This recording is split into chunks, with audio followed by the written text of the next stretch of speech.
نجم الدین ایوب اور زبیدہ نے خوشی سے اجازت دے دی۔ شارع کے پاس یوسف کو دیکھنے کا یہی ایک بہانہ تھا۔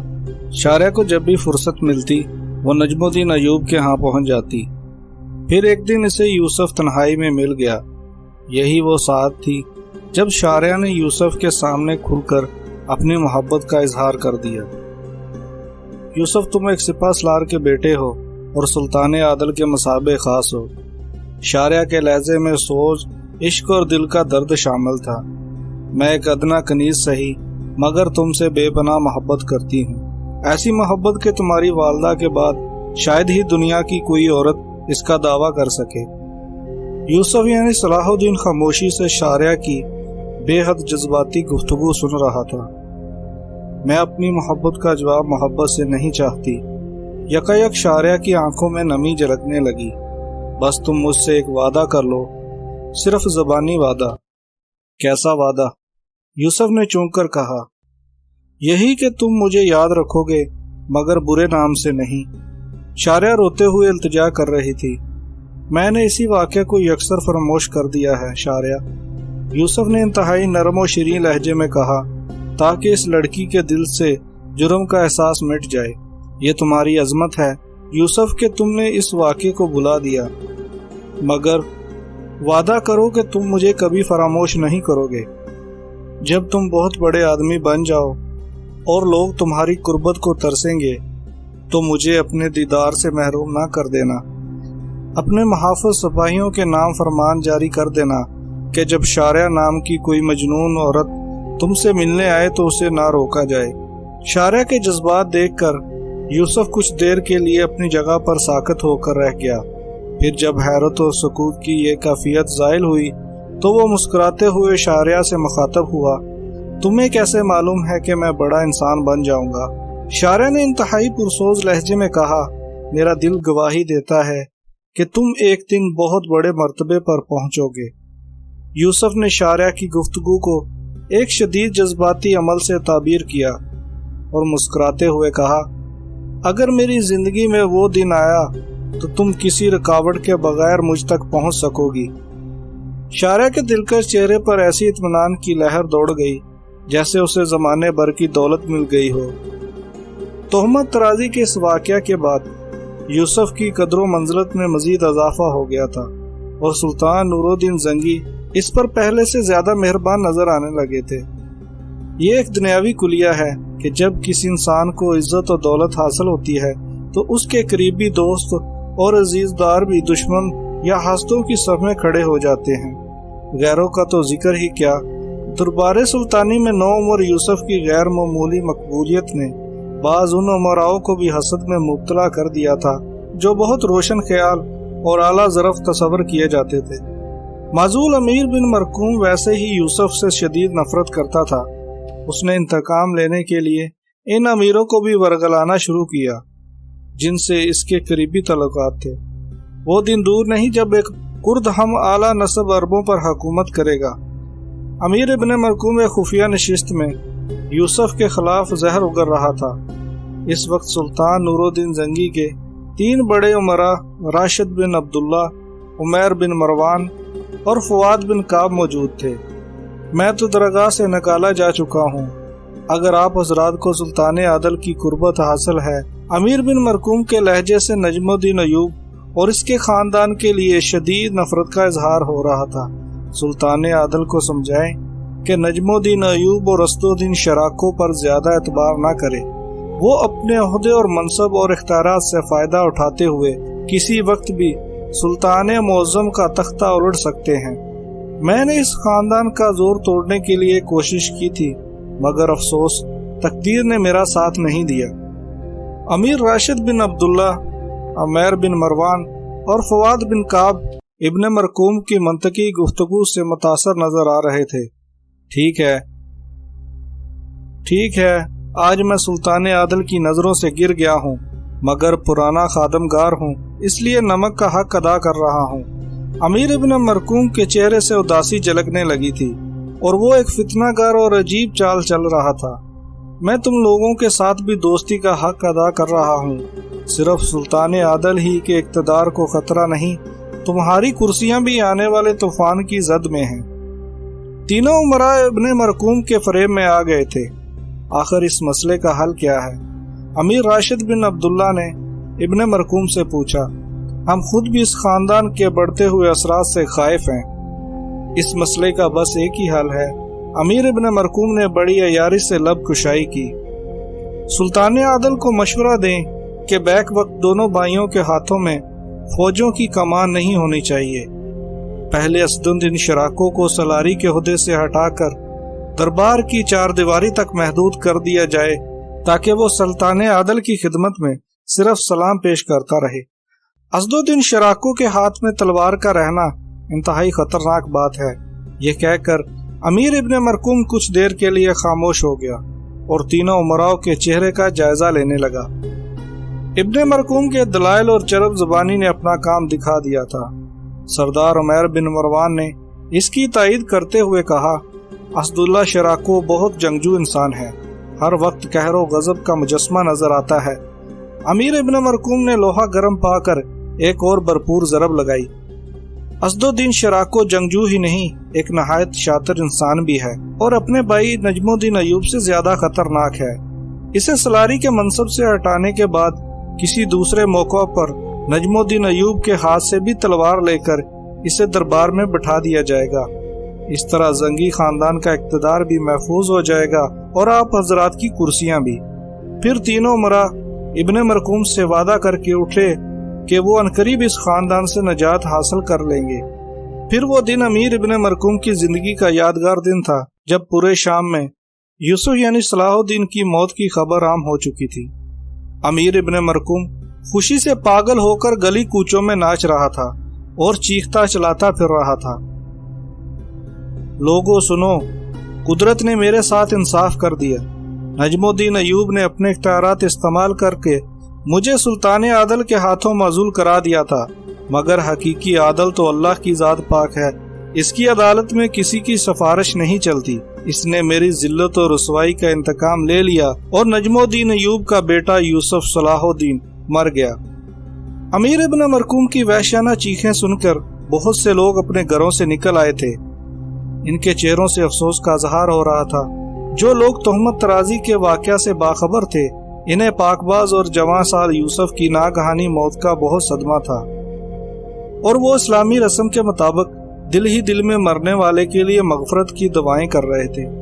اور نجم الدین ایوب کے گھرانے پر تو قیامت ٹوٹ پڑی تھی۔ کسی کو یقین ہی نہیں آ رہا تھا کہ یوسف صلاح الدین ان سے اتنی جلدی بچھڑ گیا ہو۔ زبیدہ اپنے جانے والے بیٹے کو پکارتے پکارتے شدت غم سے بے ہوش ہو چکی تھی۔ دونوں بھائیوں توران شاہ اور ملک عادل روتے روتے نڈال ہو گئے تھے۔ نجم الدین اور اسد الدین شراکو کی آنکھوں سے بھی آنسو رواں تھے، اور وہ فولادی اعصاب رکھنے والے انسان بھی برسوں کے بیمار نظر آ رہے تھے۔ پھر دیکھنے والوں نے ایک جاں گزر منظر دیکھا۔ سلطان نور الدین زنگی کے محل کی ایک کنیز پاگلوں کی طرح بھاگتی چلی جا رہی تھی۔ نہ اس کے سر پر کوئی چادر تھی، نہ چہرے پر حجاب۔ لوگ حیران تھے کہ اس خوبصورت لڑکی پر کیا آفت آن پڑی ہے۔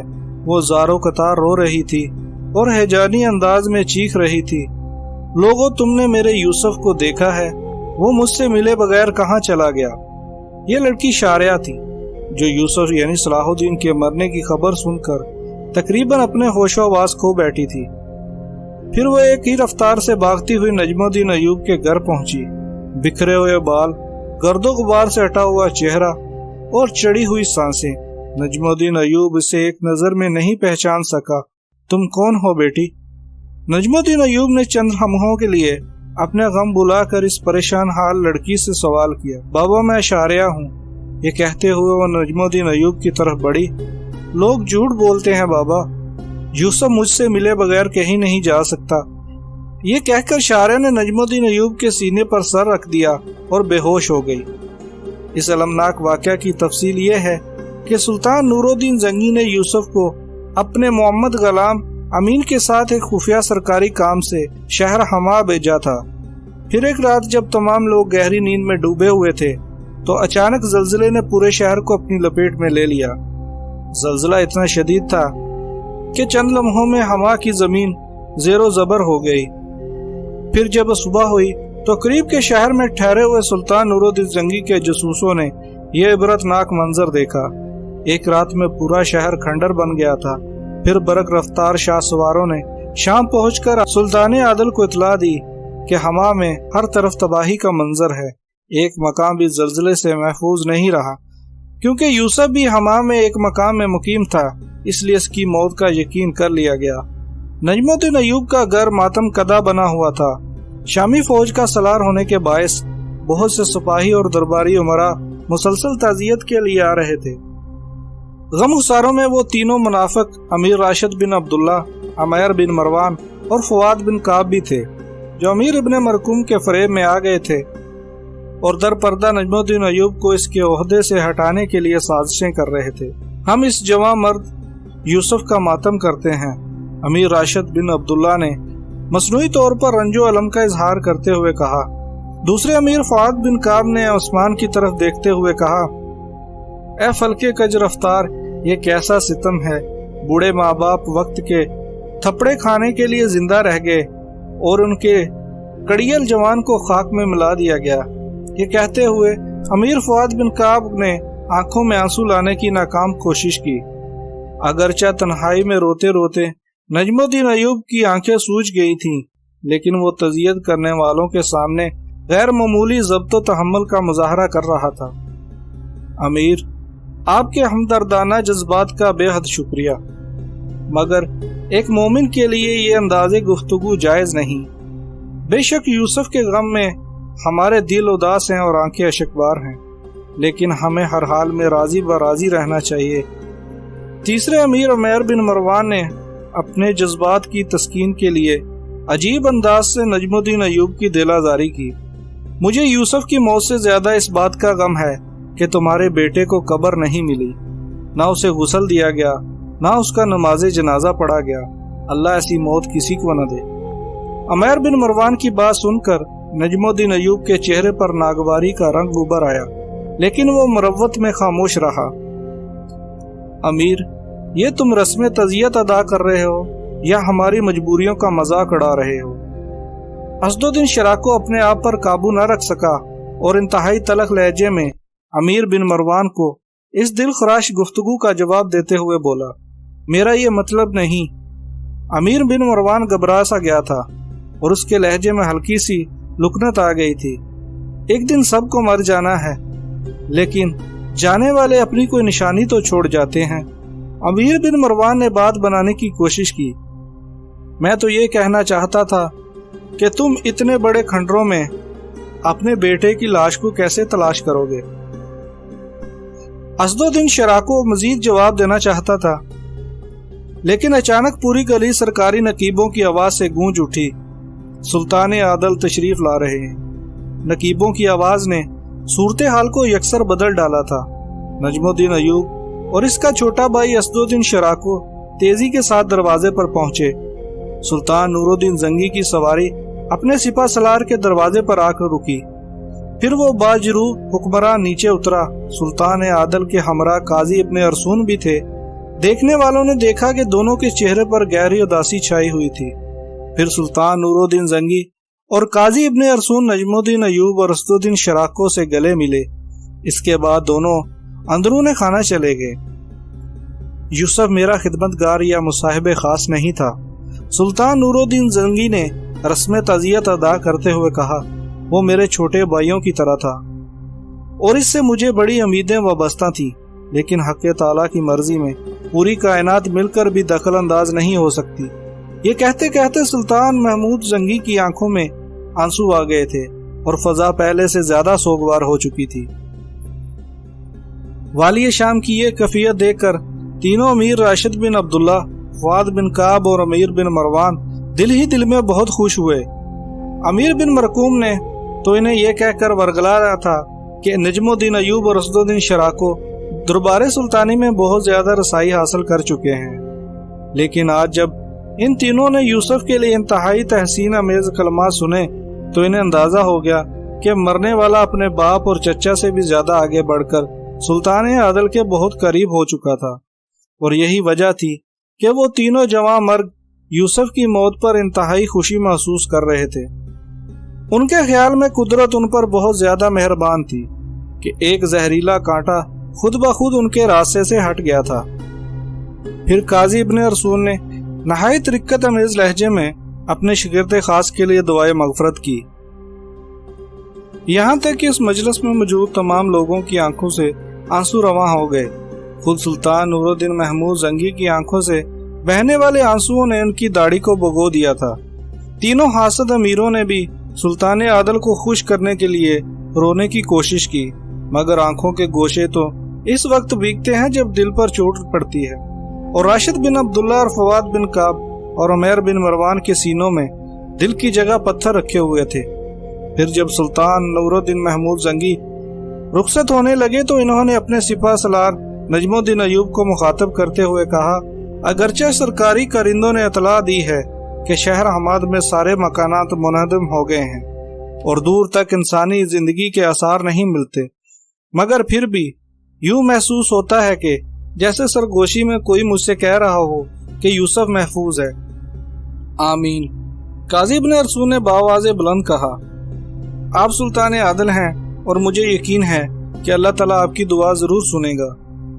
سلطان نور الدین محمود زنگی اور قاضی ابن ارسطو کی باتیں سن کر نجم الدین ایوب اور اسد الدین شراکو کے پزمردہ چہروں پر خوشی کی تیز لہر دوڑ گئی تھی، مگر تینوں حاسد عمرہ دل ہی دل میں ہنس رہے تھے کہ سلطان عادل یوسف کے باپ اور چچا کو جھوٹی تسلی دے رہے ہیں، ورنہ موت کی وادی میں گم ہونے والے کبھی واپس نہیں آتے۔ دوسری طرف شہر حما میں بڑی عجیب صورتحال تھی۔ رات بھر گہری نیند سونے کے بعد جب یوسف صلاح الدین اور سلطان عادل کا غلام امین بیدار ہوئے تو دونوں پر شدید حیرت و سکوت کی کیفیت طاری ہو گئی۔ بہت دیر تک ان کی سمجھ میں یہ نہیں آ رہا تھا کہ وہ کہاں ہیں۔ کمرہ تو وہی تھا جہاں یوسف صلاح الدین اور امین رات کو سوئے تھے، لیکن گھر کے دروازے کے باہر کا منظر بڑا ہیبت ناک تھا۔ چاروں طرف مٹی اور پتھروں کا ڈھیر تھا جس میں دونوں کے گھوڑے بھی دب کر مر چکے تھے۔ بہت دیر تک یوسف اور سلطان نور الدین زنگی کا غلام حیران و پریشان کھڑے رہے، پھر مکانات کے ملبے سے گزر کر وہ کچھ دور تک آگے بڑھے تاکہ کسی محلے دار سے مل کر صورتحال جاننے کی کوشش کریں، مگر کس سے پوچھتے کہ کل رات شہر حما پر کیا قیامت گزری ہے۔ وہاں تو کوئی بھی زندہ نہیں بچا تھا۔ چند گھنٹوں کے انتہائی دشوار گزار سفر کے بعد یوسف اور امین کو اندازہ ہو گیا تھا کہ پورا شہر زلزلے کی لپیٹ میں آ چکا ہے۔ بھوک اور پیاس کی شدت سے دونوں کا برا حال تھا۔ پھر وہ تھک کر بیٹھ گئے اور اللہ تعالیٰ کی اس بے مثال کرم کا شکریہ ادا کرنے لگے کہ خالق کائنات نے انہیں آفت ناگہانی سے محفوظ رکھا تھا۔ سلطان عادل کا غلام امین بہت خوش تھا اور بلند آواز میں اپنے جذبات کا اظہار کر رہا تھا، مگر یہ سوچ کر یوسف کی آنکھوں میں یکایک آنسو آ گئے کہ وہ جس مقام کے ملبے میں بیٹھے تھے اس کے نیچے پتہ نہیں کتنے مکین مدفون ہوں گے۔ شاہراہ عام تک پہنچتے پہنچتے شام ہو گئی تھی اور دونوں کے پاؤں میں چھالے پڑ گئے تھے۔ راستے سنسان تھے اور دور دور تک کسی ایسی سواری کا پتہ نہیں تھا کہ جو انہیں قریبی شہر تک پہنچا سکے۔ مجبوراً یوسف اور امین نے وہ رات کھلے آسمان کے نیچے اس طرح گزاری کہ دونوں کے پیٹ خالی تھے اور ان کی زبانیں پیاس سے خشک ہو گئی تھی۔ پھر دوسری صبح وہ دونوں اس راستے سے گزرتے ہوئے گھوڑ سواروں کی مدد سے قریبی سرائے تک پہنچے اور کھانا کھا کر اس طرح سوئے کہ رات کے وقت ان کی آنکھ کھلی۔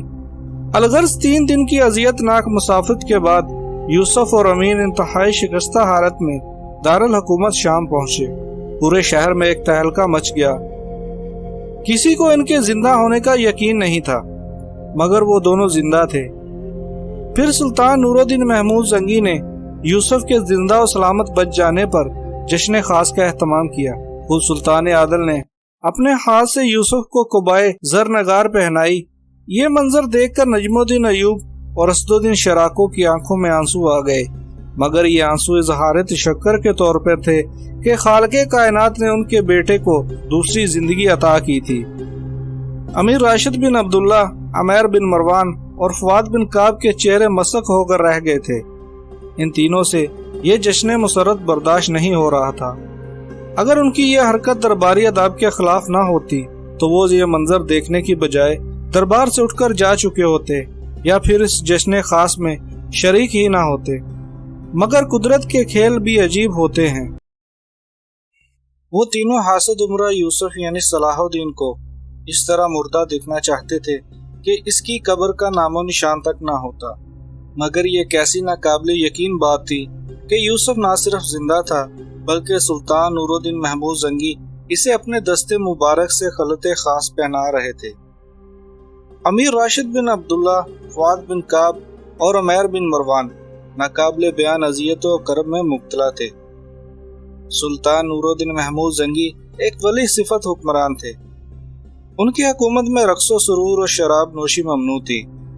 اگرچہ کچھ عمرہ بادہ گشی کرتے بھی ہوں گے تو اپنے تہہ خانوں میں چھپ کر، پھر بھی اگر کوئی بااثر شخص اس لعنت میں مبتلا ہوتا اور اس کی بدکاری کا راز فاش ہو جاتا تو سلطان نور الدین محمود زنگی اس کے عہدے اور منصب کا خیال کیے بغیر سر عام کوڑے لگواتے۔ اگر سلطان عادل کو کوئی شوق تھا تو بس شعر و شاعری کا، اور شاعری بھی ایسی کہ مسلمانوں کے خون کو گرمانے والی اور ان کے اخلاقی تربیت کرنے والی۔ ہرقلہ سلطان نور الدین زنگی کا درباری شاعر تھا، بڑے پر اثر انداز میں انقلابی شعر کہنے والا۔ جب سلطان عادل یوسف کو خلعت خاص پہنا چکے تو شاعر ہرقلہ اپنی نشست پر کھڑا ہوا اور اس نے بڑے پرسوز لہجے میں یہ دو اشعار پڑھے۔ جس طرح اللہ تعالیٰ نے اپنی قدرت بے پناہ کے سبب حضرت یوسف علیہ السلام کو اندھے کنویں میں محفوظ رکھا اور ان کے بھائیوں کی فتنہ گر چالوں کو ناکام بنا دیا، اسی طرح پروردگار عالم نے ہمارے یوسف کے چاروں طرف بھی اپنے کرم کا حصار کھینچ دیا تھا اور وہ زلزلے کی تباہ کاریوں سے امان میں رہا۔ میری دعا بھی ہے اور مجھے یقین بھی ہے کہ مبعود حقیقی آئندہ بھی اسی طرح یوسف کو حاسدوں کی نظر بد اور زمانے کی شرانگیریوں سے محفوظ رکھے گا۔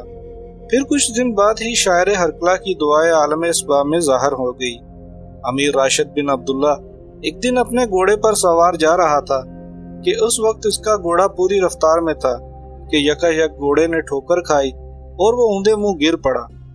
امیر راشد بن عبداللہ ذہنی طور پر اس حادثے کے لیے تیار نہ تھا، اس لیے گھوڑے کی لگامیں اس کے ہاتھ سے چھوٹ گئیں اور وہ دور جا گرا۔ گرتے وقت راشد بن عبداللہ کا سر ایک بھاری پتھر سے ٹکرا گیا۔ ضرب اتنی شدید تھی کہ سر کی ہڈیاں ٹوٹ گئیں اور دماغ باہر نکل آیا۔ دوسرے امیر فؤاد بن کعب کو اس کے غلام نے سوتے میں قتل کر دیا۔ امیر فؤاد بن کعب ایک انتہائی ظالم اور اذیت پسند انسان تھا۔ معمولی غلطیوں پر اپنے غلام رملہ کو سخت سزائیں دیتا تھا اور اس پر بہت زیادہ تشدد کرتا تھا۔ آخر اس مسلسل عذاب سے نجات حاصل کرنے کے لیے فؤاد بن کعب کو اس وقت قتل کر دیا گیا جب وہ گہری نیند میں سو رہا تھا۔ تیسرا امیر عمیر بن مروان یکا یک اپنی ذہنی توازن کو کھو بیٹھا۔ سلطانی طبیبوں نے اس کا بہت علاج کیا مگر عمیر بن مروان کی طبیعت روز بروز بگڑتی جا رہی تھی، یہاں تک کہ شام کے ہر طبیب نے اسے لا علاج قرار دے دیا۔ اور پھر ایک دن عمیر بن مروان کے پیروں میں باری زنجیریں ڈال کر اس کو مکمل طور پر پاگل قرار دے دیا گیا۔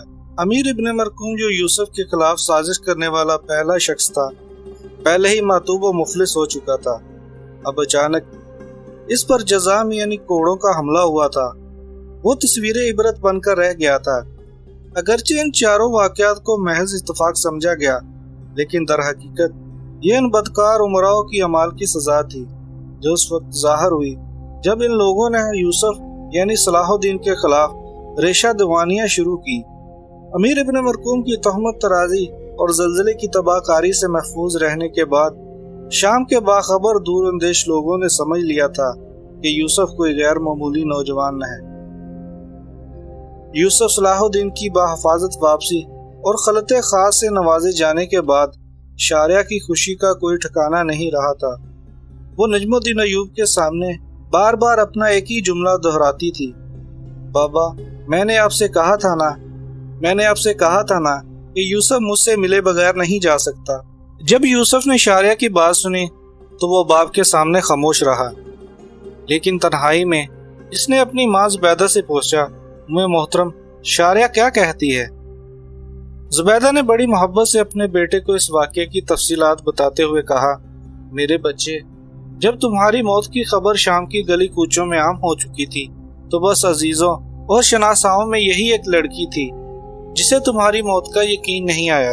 سرکاری کارندوں کی اطلاع سن کر کچھ دیر کے لیے میں بھی مایوس ہو چکی تھی، مگر شاریہ کے یقین میں ذرا برابر بھی کمی نہیں آئی تھی۔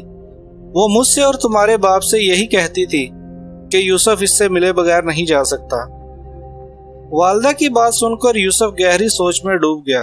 روز و شب کی معمولات جاری تھے، ان میں کوئی نمایاں فرق نہیں تھا، لیکن شاریہ کے رویے میں ایک بڑی تبدیلی آ گئی تھی۔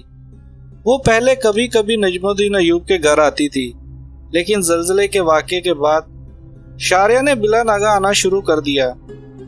وہ کچھ دیر تک اہل خانہ کے ساتھ رہتی، پھر یوسف کے کمرے میں جاتی، چند لمحوں تک کھوئی کھوئی نظروں سے یوسف کے چہرے کو دیکھتی رہتی اور یہ دعا دے کر چلی جاتی، یوسف، اللہ میری سانسیں بھی تم کو بخش دے۔ اگرچہ شاریہ اپنے جذبات کا اظہار کرنے کے لیے بڑی احتیاط برتتی تھی، لیکن ایک دن اتفاق سے نجم الدین ایوب نے شاریہ کی بات سن لی۔ پھر جب وہ چلی گئی تو نجم الدین ایوب نے اپنی بیوی اور بیٹے کو تنہائی میں طلب کر کے کہا، یہ کنیز یہاں روزانہ کیوں آتی ہے؟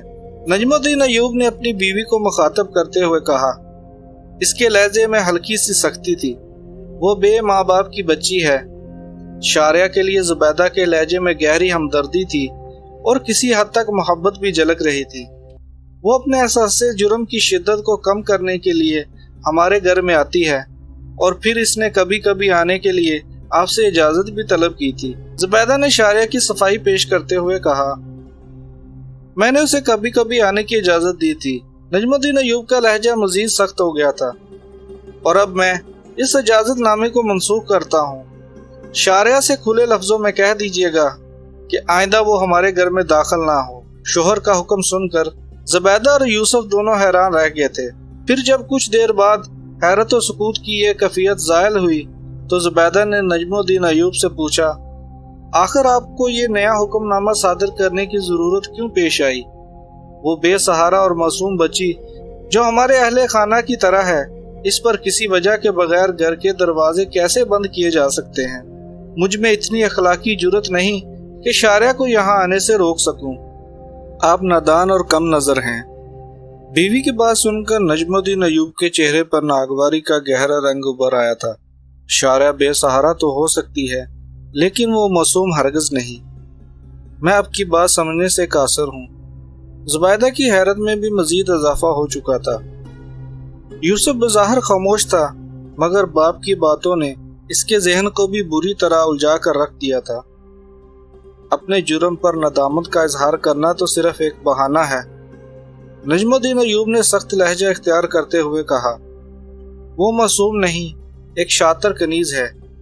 میں نے اس کی گفتگو سنی تھی، وہ یوسف کو یوسف کہہ کر پکارتی ہے۔ اس کی یہ بے تکلفی کسی اور ہی طرف اشارہ کرتی ہے۔ بابا محترم، شاریہ میری ہم عمر ہے، پھر اس میں کیا مذاکرہ ہے؟ اس گفتگو کے دوران یوسف نے پہلی بار لب کشائی کی۔ تم ایک سپاہ سالار اور معزز خاندان کے فرد ہو۔ دوستو، آج کے لیے اتنا ہی۔ اسی کہانی کی اگلی قسط کے ساتھ انشاءاللہ جلد حاضر ہوں گے۔ تب تک کے لیے اللہ نگہبان۔